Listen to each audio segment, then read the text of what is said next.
ഇൻസ്റ്റാഗ്രാമിൽ നിങ്ങൾ കണ്ടിട്ടുണ്ടാവും അസിസ്റ്റന്റ് പ്രൊഫസർമാർ രാവിലെ യോഗ, ഗാർഡനിങ്, കാപ്പി കുടിച്ചുകൊണ്ട് ഗാർഡനിൽ ഇരിക്കുക, നോവൽ വായിക്കൽ, എല്ലാം ഒരു സ്വപ്ന ജീവിതം പോലെ സഞ്ചരിക്കുന്ന അസിസ്റ്റന്റ് പ്രൊഫസർമാർ. പക്ഷെ യഥാർത്ഥത്തിൽ ഇന്ത്യയിലെ ഒരു അസിസ്റ്റന്റ് പ്രൊഫസറുടെ ജീവിതം ഇങ്ങനെ ഒന്നുമല്ല. അങ്ങനെ തന്നെയാണോ? അല്ല. യഥാർത്ഥത്തിൽ ഇന്ത്യയിലെ ഒരു അസിസ്റ്റന്റ് പ്രൊഫസറുടെ ജീവിതം നമ്മൾ കാണുന്നതിനും അപ്പുറമാണ്. കഷ്ടപ്പാടിന്റെയും അധിക ജോലിയുടെയും അടുക്കളയിലാണ് അവരുടെ ജീവിതം. രാവിലെ മുതൽ രാത്രി വരെ ക്ലാസുകൾ, ഗവേഷണം, PhD, വിദ്യാർത്ഥികളുടെ മേലുള്ള മേൽനോട്ടം, അങ്ങനെ പോകുന്നു. പിന്നെ അഡ്മിനിസ്ട്രേറ്റീവ് ജോലി, എല്ലാം കൂടി കൂട്ടിച്ചേർത്താലാണ് അവരുടെ ഒരു ദിവസം മുന്നോട്ട് പോകുന്നത്. എല്ലാം കൂടി അടിച്ചു മാറ്റിൽ മാത്രം ഒരു ദിവസം. വിദേശ രാജ്യങ്ങളിലെ അക്കാദമിക് ജീവിതം പോലും പ്രയാസകരമാണെങ്കിലും ഇന്ത്യയിലെ സാഹചര്യമാണ് അതിലും മോശം. സീനിയർ പ്രൊഫസർമാർക്ക് കിട്ടുന്ന അവധി, ആനുകൂല്യങ്ങൾ, സ്വാതന്ത്ര്യം ഇവ ഒന്നും തന്നെ ഒരു അസിസ്റ്റന്റ് പ്രൊഫസർമാർക്ക് കിട്ടില്ല.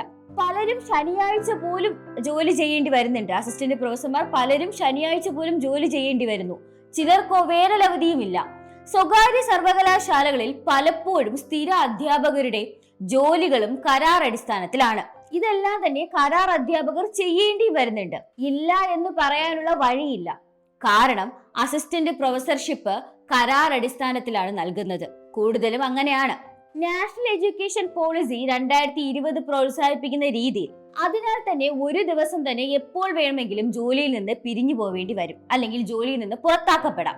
ഡൽഹി സർവകലാശാലയിലോ ടാറ്റ ഇൻസ്റ്റിറ്റ്യൂട്ട് ഓഫ് സോഷ്യൽ സയൻസിലോ ഇതുപോലത്തെ സംഭവങ്ങൾ നടന്നിട്ടുണ്ട്. നമ്മളത് കണ്ടിട്ടുമുണ്ട്. കോർപ്പറേറ്റുകളിലെ ഓവർ വർക്കിന് പലരും ശബ്ദം ഉയർത്തുന്ന കാലമാണിത്. 70 മണിക്കൂർ, 90 മണിക്കൂർ.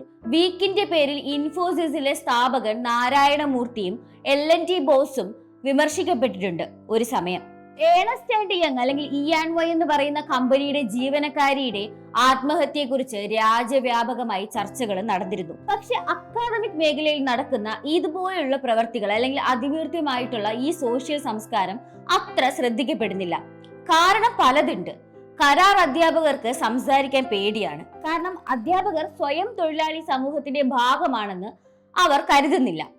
യൂണിയൻ ചർച്ചകൾ, ശമ്പള വിവാദങ്ങൾ, ജോലി അവകാശങ്ങൾ എല്ലാം കൂടി ചേർത്ത് പ്രശ്നമുണ്ടാക്കുന്നവർ ചെയ്യുന്നതാണെന്ന് അവർ പറയും. അക്കാദമിക് പഠനങ്ങളിലും ഇത്തരം വിഷയങ്ങൾക്ക് വലിയ പ്രാധാന്യം ഇല്ല, പ്രാധാന്യം കുറവാണ്. PhD വിദ്യാർത്ഥികൾ പോലും തെറ്റിദ്ധരിക്കപ്പെടുന്ന കാലമാണിത്.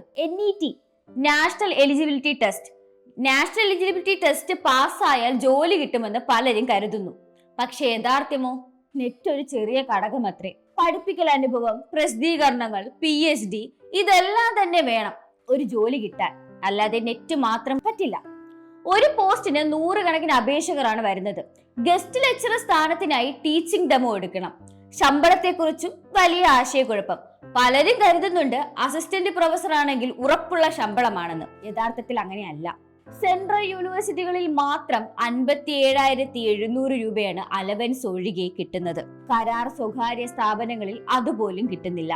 ഈ ഹ്യൂമാനിറ്റീസ് പോലുള്ള വിഷയങ്ങളുണ്ട്. ഹ്യൂമാനിറ്റീസ്, സോഷ്യൽ സയൻസ് ഇതുപോലുള്ള വിഭാഗങ്ങൾ 14,000 മുതൽ 28,000 വരെ മാത്രമാണ് പലർക്കും ശമ്പളം കിട്ടുന്നത്. PhDയും വർഷങ്ങളായുള്ള അനുഭവം ഉണ്ടെങ്കിൽ കൂടിയും അവർക്ക് കിട്ടുന്ന തുക ഇത്ര മാത്രമാണ്.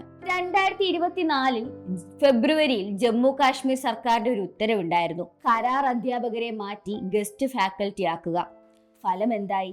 28,000 ശമ്പളം കിട്ടിക്കൊണ്ടിരുന്നവർക്ക് ഇനി 14,000 മാത്രം. ഇൻസ്റ്റാഗ്രാം അക്കൗണ്ടുകളുടെ ഭ്രമമാണ് ഇതെല്ലാത്തിനും കാരണം. യുവാക്കൾക്ക് ഇന്നത്തെ കാലത്ത് വിവരങ്ങൾ കൂടുതലും സോഷ്യൽ മീഡിയയിലൂടെയാണ് ലഭിക്കുന്നത്. അതുകൊണ്ട് തന്നെ ഇൻസ്റ്റാഗ്രാമിലെ ഗ്ലാമറസ് പ്രൊഫസർ എന്ന് പറയുന്ന ഒരു ലൈഫ് ഉണ്ട്. ഗ്ലാമറസ് പ്രൊഫസർ ലൈഫ്, ഈ ചായ കുടിക്കുന്നു, നടക്കുന്നു, എടുക്കുന്നു, അതുപോലുള്ള വീഡിയോകൾ പലരിലും വലിയൊരു തെറ്റിദ്ധാരണയാണ് സൃഷ്ടിക്കുന്നത്. ചിലർ ഭാഗ്യവശാൽ ലഘുഭാരമുള്ള വകുപ്പുകളിൽ ജോലി ചെയ്യുന്നു. ചിലർ സോഷ്യൽ മീഡിയ വഴി ഇമേജ് ക്രിയേറ്റ് ചെയ്യുന്നു. എന്റെ ജീവിതം ഇത്രയും നല്ലതാണ് എന്ന് കാണിക്കാനാണ് ചിലർ ശ്രമിക്കുന്നത്. ചിലർ തൊഴിൽ കിട്ടാനായി ഇമേജ് ബൂസ്റ്റ് ചെയ്യുകയാണ്. രാഷ്ട്രീയ ബന്ധങ്ങൾ കൊണ്ടോ ആശയപരമായിട്ടുള്ള റിക്രൂട്ട്മെന്റുകളോ കൊണ്ടോ പലർക്കും അങ്ങനെ അതുവഴി വന്നവർക്ക് ജോലിയെക്കുറിച്ച് വലിയ ഉത്തരവാദിത്വം തോന്നുന്നില്ല. ഒടുവിൽ എന്താണ് സംഭവിക്കുന്നത്? സോഷ്യൽ മീഡിയയിലെ മായാജാലം കൊണ്ട് യുവാക്കൾ തെറ്റിദ്ധരിക്കപ്പെടുമ്പോൾ അക്കാദമിയിലെ അല്ലെങ്കിൽ അക്കാദമിക് ജീവിതത്തിലെ യഥാർത്ഥ കഷ്ടപ്പാട് മറഞ്ഞു പോകുന്നു. യോഗ, കോഫി, നോവൽ ഇതൊക്കെ ഗ്ലാമറായി കാണുമ്പോൾ അല്ലെങ്കിൽ ഗ്ലാമറായി കാണിക്കുമ്പോൾ പിറകിൽ നടക്കുന്ന പ്രയാസം, അവരുടെ അനിശ്ചിതാവസ്ഥ, കരാർ അധ്യാപകരുടെ പോരാട്ടം അവയെല്ലാം തന്നെ മാഞ്ഞു പോവുകയാണ്. അതിന്റെ എല്ലാം മറവിൽ പെട്ടുപോകുന്നു. അങ്ങനെ അക്കാദമിയുടെ ഇരുണ്ട വശം പലപ്പോഴും അല്ലെങ്കിൽ ഇപ്പോൾ പോലും പുറത്തു വരാതെ ഇൻസ്റ്റാഗ്രാം കഥകളിൽ മാത്രം പ്രകാശം പകരുന്നു. ഇൻസ്റ്റാഗ്രാം വീഡിയോകൾ യുവാക്കളെ തെറ്റിദ്ധരിപ്പിക്കുന്നുണ്ട്. ഒരു ഭാഗത്ത് അധിക ഭാരം താങ്ങാൻ പാടുപെടുന്ന അധ്യാപകർ, മറുവശത്ത് ഗ്ലാമറസ് റിയൽ ലൈഫ്. അവസാനത്തിൽ എന്താണ് സംഭവിക്കുന്നത്? ഈ അക്കാദമിയിലെ ഇരുണ്ട സത്യങ്ങളെല്ലാം മറഞ്ഞു പോകുന്നു. യോഗയും കോഫിയും മാത്രം കാണിക്കുന്ന ഇൻസ്റ്റാഗ്രാം ഫെയറി ടെയിൽസ് ഭാവിയിലെ അധ്യാപകരെ തെറ്റിദ്ധരിപ്പിക്കുന്നു. യഥാർത്ഥ കഥ അക്കാദമിയിലെ പോരാട്ടമാണ്, ഭ്രമമല്ല.